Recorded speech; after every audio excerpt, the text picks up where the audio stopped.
Hello साथीहरु, निबुवाको season आइसक्यो। त्यसैले निबुवाको अचार बनाउनु पर्यो। आज म अम्बिका किचनमा फेरि नयाँ रेसिपी लिएर आएकी छु। साथीहरु, निबुवाको अचार बनाउनको लागि म 4 वटा निबुवा लिएकी छु। निबुवालाई चाहिँ एक दिन अगाडि नै सफा पानीले पखालेर घाममा सुकाए थिए। एक गरी सबै निबुवाको बोक्रा फ्याल्छु। कति गाह्रो छ यो निबुवाको बोक्रा फ्याल्न। ल हेर्नु साथीहरु, सबै निबुवाको बोक्रा फ्यालिसके। सबै निबुवालाई एक गरी काट्दै बिउ फ्याल्दै गुदी निकाल्दै जान्छु।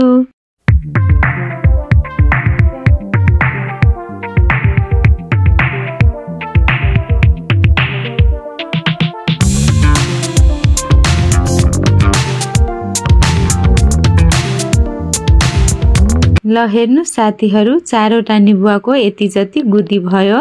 मसलाको लागि जति सोप, ज्वानो, जिरा, सरसो अनि तोरी लिएकी छु। साथीहरु, अब म सबै मसलालाई एक गरी कराहीमा राखेर भुट्छु।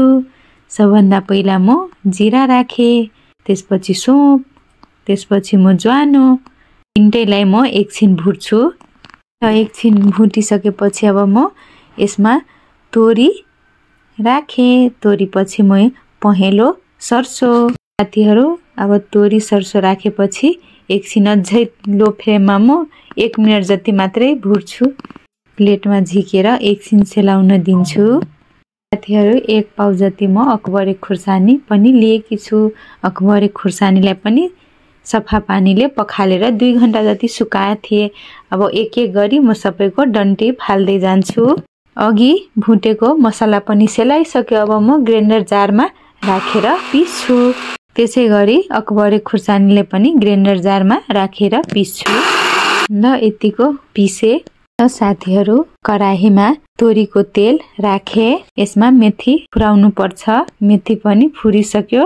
अब म अघि पिसेको अकबरे खुर्सानी एड गर्छु।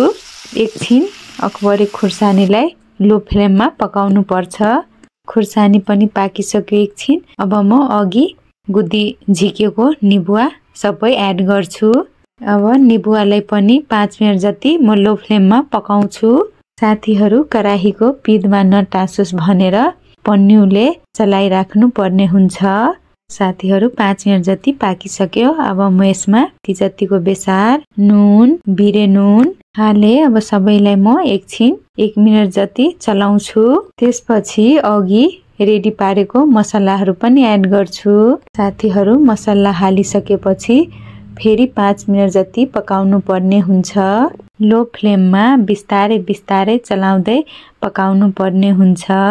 साथीहरु, निबुवाको कलर चाहिँ यस्तो भइसकेपछि थाहा पाउनु होला कि निबुवाको अचार पाकिसकेछ। ल हेर्नु साथीहरु, मेरो निबुवाको अचार रेडी भइसक्यो। हेर्नु त, कराहीको पिदमा पनि टाँसे छैन। म अघिदेखि नै पन्नुले चलाउँदै पकाइरहेको थिएँ। अब सबैलाई म एउटा भाँडोमा खनाउँछु। ल हेर्नु साथीहरु, अब म यो भाँडोमा एकछिन सेलाउन दिन्छु। साथीहरु, सेलाइसकेपछि म अब सबैलाई सिसाको भाँडोमा स्टोर गर्छु। सिसाको भाँडोमा राखेको अचार छिटो बिग्रिदैन।